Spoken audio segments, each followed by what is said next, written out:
Hey, Keith and Gustavo over at Seriously Strong Training. Today we're going to show you how to do trap bar deadlifts from blocks. This is an excellent learning tool for getting the deadlift down to the ground if you're doing barbell deadlifts, or if you're just struggling with the pattern, or maybe it's your first time learning it. I highly recommend you grab some blocks, grab a trap bar, because it's going to be instrumental in helping you master the movement. We've got it set up here pretty high, and that's what I recommend for you as well. Get high, and then you can work your way down to the ground as you master each step along the way, because it's going to get a little harder the closer you get to the ground.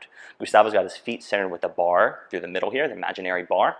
His hands are going to grab centered as well. He's going to go through a cat position, nice and rounded, and then he's going to do a cow position. He's going to go to hip hinge starting, and then he's going to go ahead and lift it up. And we're going to show you about 3 of these from the front, and then we're going to show you from the side, because that's where you're going to see what's really happening, where the magic is. He's setting it down really gently too. You can't even hear it. That's perfect, right? Because without the blocks, he's not going to be able to relax that high. He's going to have to maintain control as he gets further down to the ground. So again, his starting position is this cat, this rounded exhale. He will inhale, shoulders down and back, nice hip hinge, knees just bent slightly, and then he's going to push his hips forward, nice strong finish position, and set it down again.